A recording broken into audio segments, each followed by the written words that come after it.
আমার প্রিয় ছাত্রীরা, আজ আমি আবার চলে এসেছি তোমাদের মাঝে। আজকে আমি যে অধ্যায়টি পড়াবো ভূগোলের আঞ্চলিকের, সেটি হচ্ছে পশ্চিমবঙ্গের জলবায়ু। তো চলো শুরু করি আজকের অধ্যায়ের অংশটুকু। পশ্চিমবঙ্গের জলবায়ু। পশ্চিমবঙ্গের জলবায়ু উষ্ণ আর্দ্র প্রকৃতির। পশ্চিমবঙ্গের জলবায়ু আর্দ্র ক্রান্তীয় মৌসুমী প্রকৃতির। অক্ষাংশগত অবস্থান, ভূপ্রকৃতি, সমুদ্র থেকে দূরত্ব, শিলা ও মাটির প্রকৃতি, স্বাভাবিক উদ্ভিদের আচ্ছাদনের পরিমাণ, মানুষের কাজকর্ম ইত্যাদি নিয়ন্ত্রকগুলি পশ্চিমবঙ্গের জলবায়ুর উপর ভীষণভাবে প্রভাব ফেলেছে। ঠিক আছে, পশ্চিমবঙ্গের এই সকল বিষয়ের উপর লক্ষ্য রেখে আমরা দেখতে পারি যে এখানে গ্রীষ্মকাল বৃষ্টিপাত হয় আর শীতকাল হলো শুষ্ক প্রকৃতির। তাই এই জলবায়ুকে বলে ক্রান্তীয় মৌসুমী জলবায়ু। পশ্চিমবঙ্গের জলবায়ুর বৈশিষ্ট্যগুলো তাহলে আমরা লক্ষ্য করব। পশ্চিমবঙ্গের জলবায়ু প্রধান বৈশিষ্ট্য হচ্ছে ঋতু পরিবর্তন। গ্রীষ্মকাল, বর্ষাকাল, শরৎকাল ও শীতকাল, এই চারটি ঋতু পশ্চিমবঙ্গের জলবায়ুতে চক্রাকারে আবর্তিত হয়। গ্রীষ্মকালে উষ্ণ আর্দ্র দক্ষিণ পশ্চিম মৌসুমী বায়ু এবং শীতকালে শীতল ও শুষ্ক উত্তর পূর্ব মৌসুমী বায়ুর প্রভাবে পশ্চিমবঙ্গে গ্রীষ্মকালে উষ্ণ আর্দ্র এবং শীতকালে শীতল ও শুষ্ক আবহাওয়া বিরাজ করে। পশ্চিমবঙ্গে গ্রীষ্মকালে যে দিক থেকে বায়ু প্রবাহিত হয়, শীতকালে ঠিক তার বিপরীত দিক থেকে বায়ু প্রবাহিত হয়। অর্থাৎ পশ্চিমবঙ্গে গ্রীষ্মকালে দক্ষিণ পশ্চিম দিক থেকে বায়ু প্রবাহিত হয় আর শীতকালে উত্তর পূর্ব দিক থেকে বায়ু প্রবাহিত হয়ে থাকে। ঠিক আছে, উত্তরবঙ্গের পার্বত্য অঞ্চলে ভূমির উচ্চতা বেশি বলে গ্রীষ্মকাল মনোরম, কিন্তু শীতকাল অত্যন্ত তীব্র। রাজ্যের অবশিষ্ট এলাকায় গ্রীষ্মকাল ও শীতকালের মধ্যে উষ্ণতার খুব বেশি পার্থক্য হয় না। এবার আমি যদি এগুলোকে পয়েন্ট হিসাবে বলি, তাহলে এইভাবেও বলতে পারি যে পশ্চিমবঙ্গের জলবায়ুর বৈশিষ্ট্যগুলি হলো যে ঋতুভেদ, 1 নম্বর ঋতুভেদে বায়ু প্রবাহের দিক পরিবর্তন ঘটে। 2 নম্বর দক্ষিণ পশ্চিম মৌসুমী বায়ু খামখেয়ালি চরিত্র, আসার সময় ও ফিরে যাওয়ার সময় বছরে একই রকম থাকে না। 3 নম্বর এই রাজ্যে মৌসুমী বায়ুর ঢোকা মাত্রই তাপমাত্রা প্রায় 5 থেকে 8 ডিগ্রি সেলসিয়াস এর মতো কমে যায় এবং এই বায়ু বার্ষিক মোট বৃষ্টিপাতের 80% বৃষ্টিপাত ঘটায়। উষ্ণতার চরম পার্থক্য ঘটে যায়। এটা হচ্ছে 4 নম্বর পয়েন্ট। গ্রীষ্মকালে উষ্ণতা 45 ডিগ্রি সেলসিয়াস ছাড়িয়ে যায় আর শীতকালে শূন্যের নিচে নেমে যায়। 5 নম্বর হচ্ছে দক্ষিণা বাতাসে জলীয় বাষ্প থাকায় গরমের সময় বাতাস আর্দ্র হয়। শীতের বায়ু পুরোটাই স্থলভাগের উপর দিয়ে আসায় শুকনোই থেকে যায়। অর্থাৎ গ্রীষ্মকালে যে দক্ষিণ পশ্চিম বায়ুটা আসে সেটা সমুদ্রের উপর দিয়ে আসছে বলে সেটি আর্দ্র হয়, আর শীতকালে স্থলভাগের উপর দিয়ে বায়ুটি উত্তর পূর্ব দিক থেকে প্রবাহিত হচ্ছে বলে এই সময় বায়ুটা কিন্তু শুষ্ক প্রকৃতির হয়ে থাকে।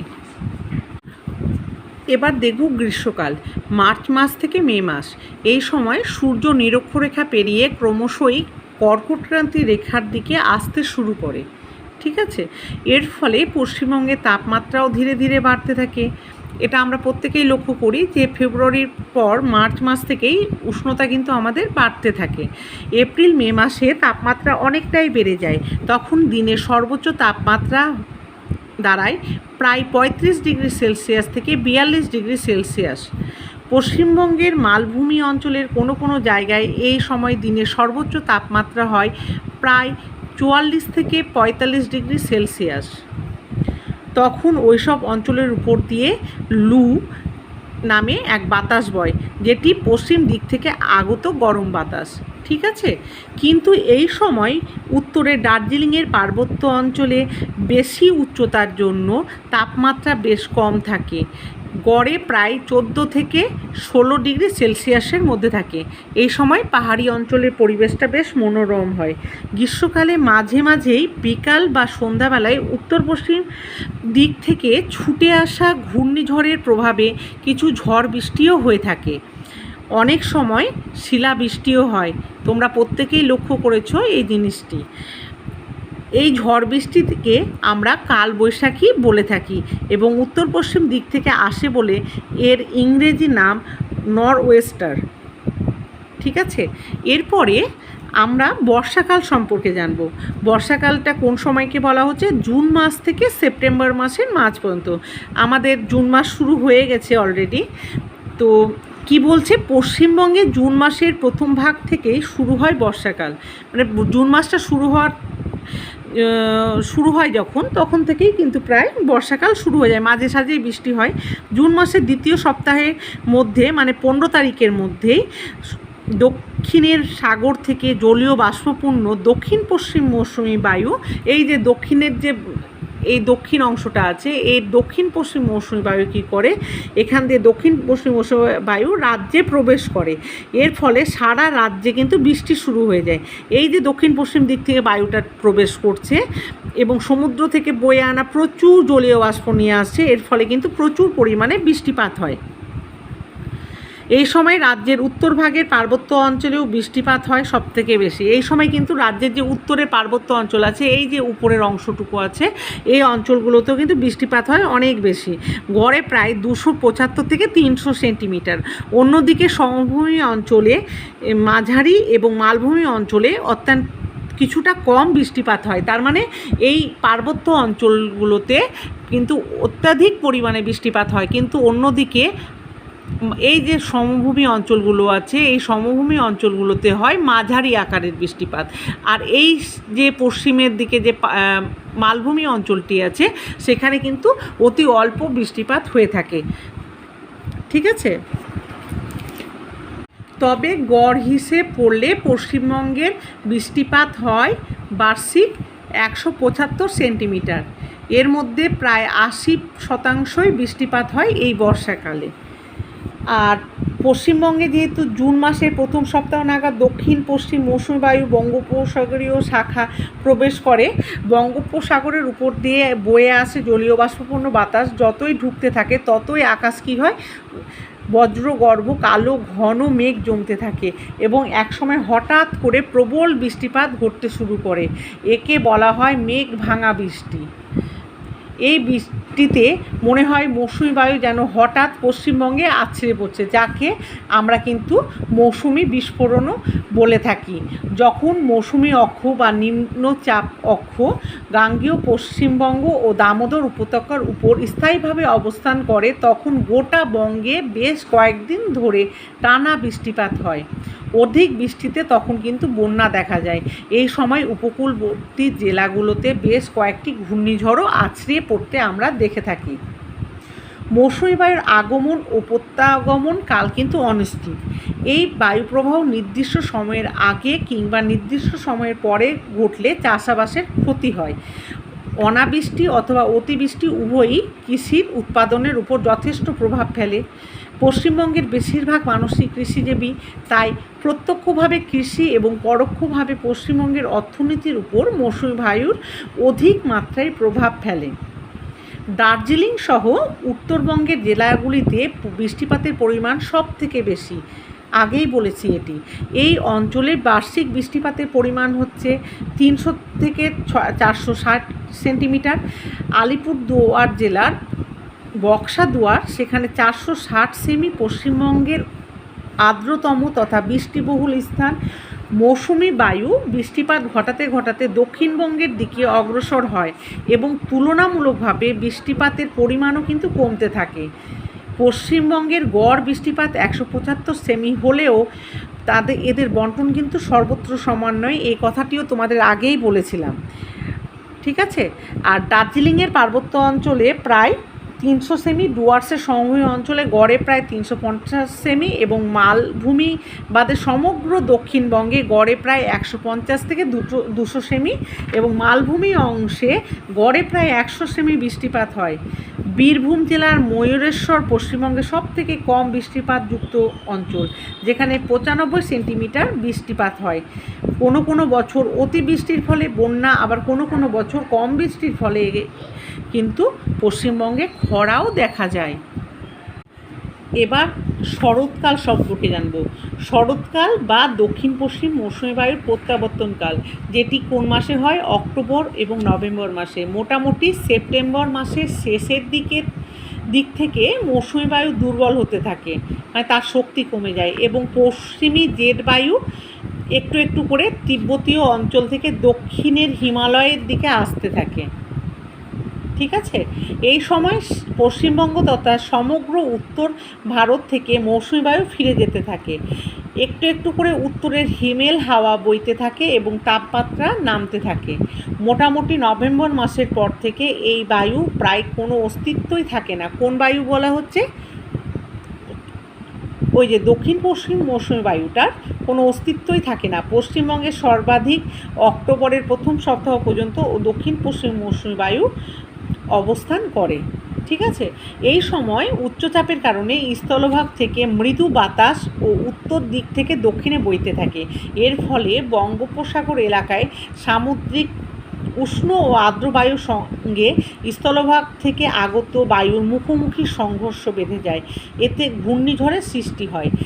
আশ্বিন মাসে এই ধরনের ঝড় বৃষ্টি হয়, একে আশ্বিনের ঝড় নামেও পরিচিত। ঠিক আছে, অন্যভাবে যদি বলি তাহলে কি হচ্ছে যে সেপ্টেম্বর মাসের শেষ ভাগ থেকে সূর্য যখন নিরক্ষরেখা পেরিয়ে মকরক্রান্তি রেখার দিকে এগিয়ে যাচ্ছে, তখন দক্ষিণ পশ্চিম মৌসুমী বায়ু কি হচ্ছে? পশ্চিমবঙ্গ থেকে ফিরে যাচ্ছে। এই যে দক্ষিণ পশ্চিম মৌসুমী বায়ুটি আসছিল, সেটি আবার ফিরে যাচ্ছে। ঠিক আছে, বায়ু ফিরে যাচ্ছে, পশ্চিমবঙ্গ থেকে চলে যাচ্ছে এবং বৃষ্টিপাতও ক্রমশ কমে যাচ্ছে। এই জন্য এই ঋতুকে দক্ষিণ পশ্চিম মৌসুমী বায়ুর প্রত্যাবর্তনকাল বা বিদায়কালও বলা হচ্ছে। ধীরে উত্তর পূর্ব মৌসুমী বায়ু, এই যে উত্তর পূর্ব থেকে যে মৌসুমী বায়ুটা আছে, এটা আগমন ঘটাচ্ছে এবং হিমেল ভাব, একটা ঠান্ডা ভাব কিন্তু দেখা দিচ্ছে এবং তাতে শীতের পূর্বাভাস ঘোষণা করছে। বর্ষা বিদায় নিলেও এই সময় কিন্তু মাঝে কী হয়? বঙ্গোপসাগর থেকে আসা সাইক্লোন বা প্রবল ঘূর্ণিঝড়ের প্রভাবে ঝড় বৃষ্টি হয়ে থাকে, আর এটাকে কিন্তু আমরা আশ্বিনের ঝড় বলছি। এবার আমরা শীতকাল সম্পর্কে জানব। শীতকালটা কোন মাস নিয়ে হচ্ছে? ডিসেম্বর, জানুয়ারি, ফেব্রুয়ারি। শীতকালে ভারতবর্ষের উপর উচ্চচাপ ভালোভাবে অবস্থান করে। নিম্নচাপ বলয়গুলি দক্ষিণে ভারত মহাসাগরের উপর অবস্থান করে। এই সময় শীতল হাওয়া উত্তর পূর্ব দিক থেকে বইতে থাকে। এর ফলে ক্রমশই শীত বাড়তে থাকে এবং তাপমাত্রা কমে যায়। পশ্চিমবঙ্গে শীতকালীন গড় তাপমাত্রা হয় 15 ডিগ্রি সেলসিয়াস। পার্বত্য অঞ্চলে এই সময় গড় তাপমাত্রা থাকে 4 থেকে 5 ডিগ্রি সেলসিয়াস। মাঝে তা হিমাঙ্কের নিচেও নেমে যায়। ঠিক আছে, এবং তুষারপাত হয়। এছাড়া হিমালয়ের দক্ষিণ ঢাল বেয়ে অতি শীতল ভারী হাওয়া সমতলে নেমে আসে এবং শৈত্যপ্রবাহ ঘটায়। পশ্চিমবঙ্গের মালভূমি ও তরাই ডুয়ার্সের সমভূমিতে মাঝেই শৈত্যপ্রবাহ ঘটে থাকে, যেটা আমরা দেখি যে ডিসেম্বরের শেষে এবং জানুয়ারি মাসে একটা শৈত্যপ্রবাহ ঘটেই থাকে। পশ্চিমী জেট নামে ঊর্ধ্বাকাশের একটি বায়ু হিমালয় অতিক্রম করে গাঙ্গেয় সমভূমির উপরে চলে আসে। এই বায়ু মাঝে কী করে? ভূমধ্যসাগর থেকে জলীয় বাতাসকে এনে পশ্চিম দিক থেকে ভারতে ঢুকিয়ে দেয়। এই বাতাস কী করছে? গাঙ্গেয় সমভূমি সহ উত্তর ভারতের ঝঞ্ঝা ও বৃষ্টিপাত ঘটাচ্ছে। কোথায় ঘটাচ্ছে? গাঙ্গেয় সমভূমিতে ঘটাচ্ছে এবং উত্তর ভারতে ঝড়ঝঞ্ঝা ঘটাচ্ছে এবং বৃষ্টিপাত ঘটাচ্ছে। দার্জিলিংয়ের পার্বত্য অঞ্চলে বৃষ্টির বদলে প্রবল তুষারপাত এই সময় শুরু হয়ে যায়। এই ঝড় পশ্চিমী ঝঞ্ঝা নামে পরিচিত। এইভাবে পশ্চিমবঙ্গে শীতকালে সামান্য বৃষ্টিপাতও ঘটে থাকে। কয়েকদিন ধরে বায়ুমণ্ডলীয় তাপমাত্রা স্বাভাবিকের চেয়ে 5 ডিগ্রি সেলসিয়াস বেশি বা তার বেশি যদি বিরাজ করে, তখন তাকে আমরা তাপপ্রবাহ বলি। একইভাবে স্বাভাবিককে চেয়ে তাপমাত্রা যদি 5 ডিগ্রি সেলসিয়াস বা এর থেকেও যদি কমে যায় তখন তাকে শৈত্যপ্রবাহ বলে। পশ্চিমের মালভূমি অঞ্চলে ও হিমালয়ের কোল সংলগ্ন জেলাগুলিতে মাঝে মাঝেই এই শৈত্যপ্রবাহ ঘটে থাকে। ঠিক আছে, অন্যভাবে আবার বলি যে ডিসেম্বর মাসে সূর্য আর দক্ষিণে মকর ক্রান্তি রেখার কাছাকাছি লম্বভাবে কিরণ দেয় বলে পশ্চিমবঙ্গের সূর্যরশ্মির তির্যকভাবে পড়ে। এর ফলে কি হচ্ছে, তাপমাত্রা ক্রমশই কমতে থাকছে এবং এই সময় শীতল ও শুষ্ক উত্তর পূর্ব মৌসুমী বায়ু এই দিক থেকে আসছে, উত্তর পূর্ব দিক থেকে আসছে কি বায়ু, শীতল বায়ু আসছে, কারণ এর উপরে হিমালয় আছে এবং তার উপর থেকে শীতল ও শুষ্ক বায়ুটা আসছে এবং পশ্চিমবঙ্গের উপর দিয়ে উত্তর থেকে দক্ষিণে প্রবাহিত হচ্ছে এবং তাপমাত্রা অনেকটা কমে যাচ্ছে। দার্জিলিং কালিম্পং জেলার পার্বত্য অঞ্চলে এই সময় তীব্র ঠান্ডা পড়ে এবং তাপমাত্রা কমে গিয়ে 4 থেকে 7 ডিগ্রি হয়ে যাচ্ছে। মাঝে মাঝে তুষারপাতও হচ্ছে যখন শৈত্যপ্রবাহ ঘটে।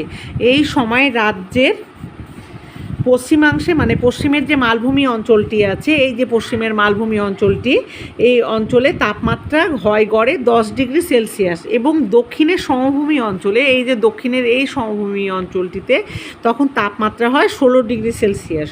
উত্তর পূর্ব মৌসুমী বায়ু জলীয় বাষ্প থাকে না। এই যে উত্তর পূর্ব দিক থেকে যে মৌসুমী বায়ুটি আসছে, এখানে কিন্তু এই বায়ুটি স্থলভাগের উপর দিয়ে আসে বলে এখানে জলীয় বাষ্প থাকে না এবং শীতকালে বৃষ্টিপাত ঘটে না বললেই চলে।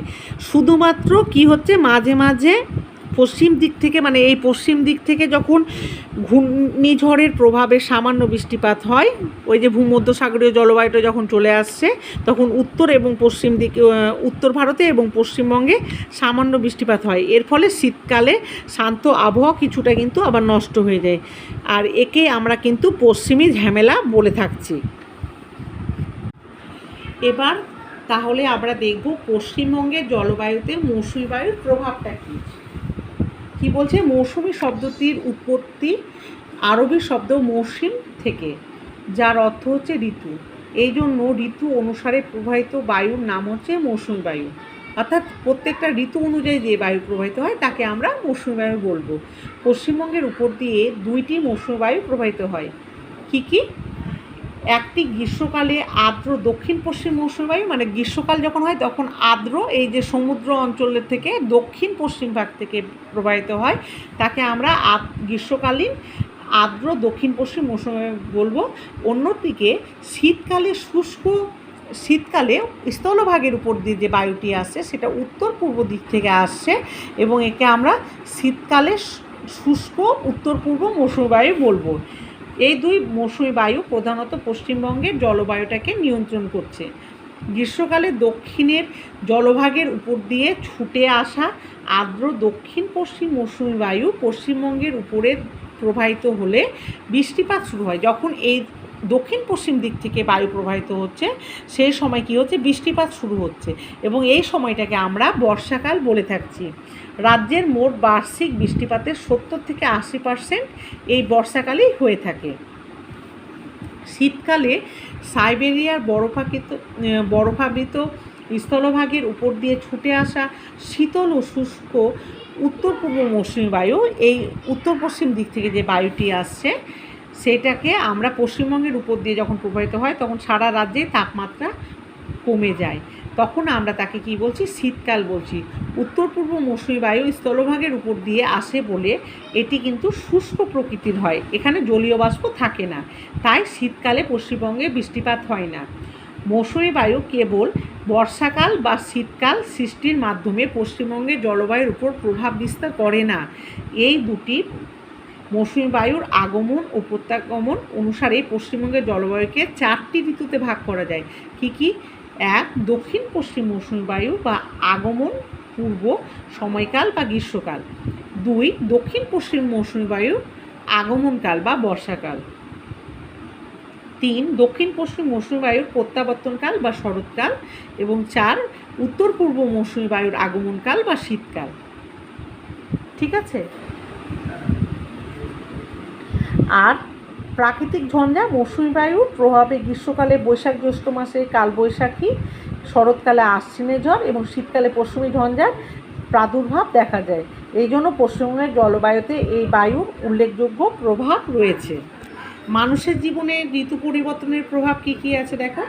জলবায়ুর একটি গুরুত্বপূর্ণ বৈশিষ্ট্য হলো ঋতু পরিবর্তন। আর এই ঋতু পরিবর্তন মানুষের জীবনকে বিভিন্নভাবে প্রভাবিত করে। যেমন খাদ্যাভ্যাস, গ্রীষ্মকালে যে ধরনের শাকসবজি ফল যেমন পটল, ঢ্যাঁড়স, ঝিঙে, আম, জাম, কাঁঠাল, লিচু প্রভৃতি উৎপন্ন হয়, শীতকালে কিন্তু আমরা এগুলো পাই না। ঠিক তো, আমরা তো শীতকালে ওই কাঁঠাল, ঢ্যাঁড়স এগুলো তো পাই না। আবার শীতকালে উৎপাদিত হয় ফুলকপি, বাঁধাকপি, বিট, গাজর, পালং শাক, কমলা লেবু। ঋতু অনুসারে উৎপাদিত বিভিন্ন ধরনের কৃষিজ ফসল খেয়ে আমরা সুস্থ থাকি এবং এইভাবে আমাদের খাদ্যাভ্যাস তৈরি হয়। অন্যদিকে যদি পোশাক লক্ষ্য করি, তাহলে পোশাক গ্রীষ্মকালে আমরা হালকা পোশাক পরি সুতির, কিন্তু শীতকালে এর বিপরীতটি হয়, অর্থাৎ রং বেরঙের মোটা পোশাক পরতে হয়। শ্রম নৈপুণ্যতার উপর যদি লক্ষ্য দিই, তাহলে দেখতে পারি যে গ্রীষ্মকালের উষ্ণ আর্দ্র জলবায়ুতে আমাদের রাজ্যের অধিকাংশ মানুষ অল্প পরিশ্রমেই ক্লান্ত হয়ে পড়ে। শীতকালে বেশি পরিশ্রম করা যায়, যা শ্রম নৈপুণ্য সৃষ্টিতে সাহায্য করে, কিন্তু শীতকাল আমাদের রাজ্যে খুবই স্বল্পস্থায়ী। জীবিকার বিশেষীকরণ। পর্যাপ্ত পরিমাণে জল পাওয়া যায় বলে বর্ষাকালে প্রত্যক্ষ ও পরোক্ষভাবে চাষাবাদ ও মৎস্য শিকার প্রভৃতির মাধ্যমে বেশিরভাগ মানুষেরই জীবিকা ব্যবস্থা হয়। শরৎকালে উৎসব ও পর্যটন কেন্দ্রিক জীবন ও জীবিকার সুযোগ ঘটে এবং দলে দলে মানুষ পর্যটনে বেরিয়ে পড়ে। শীতকালে বাঁধ থেকে খারিফ শস্য কাটা হয় এবং রবি শস্যের চাষ, মেলা, সার্কাস প্রভৃতির মাধ্যমে অগণিত মানুষের জীবিকার সংস্থান হয়। প্রকৃতপক্ষে শহুরে পরিবেশে প্রকৃতির উপস্থিতি বিশেষ নেই, তাই ঋতু পরিবর্তনেও তেমন টের পাওয়া যায় না। কিন্তু শহরের বাইরে যখনই আমরা গ্রামের দিকে যাব, তখন গ্রামের ঋতু পরিবর্তন নানাভাবে মানুষের জীবনকে নাড়া দেয়। অতএব আমরা দেখতে পাই যে পশ্চিমবঙ্গের ঋতু পরিবর্তন মানুষের জীবনকে নানাভাবে প্রভাবিত করেছে। তাহলে আমাদের আজকের পশ্চিমবঙ্গের জলবায়ুটি এখানেই শেষ করলাম। আর তোমরা খুব ভালো করে পশ্চিমবঙ্গের জলবায়ুটি পড়বে, কারণ এখান থেকে ছোট বড় অনেক রকমের কোয়েশ্চেন আসে। এরকমও আসতে পারে যে তোমরা পশ্চিমবঙ্গের জলবায়ু সম্পর্কে যা যেন লেখো, তখন বিস্তারিতভাবে তোমাদের কিন্তু লিখতে হবে। আর ছবিগুলো একটু এঁকে দেওয়ার চেষ্টা করবে, তাহলে নাম্বারটা ভালো পাবে। ঠিক আছে, এরপরে আগামীতে আবার দেখা হবে অন্য কোনো কিছু নিয়ে। রাখছি তবে।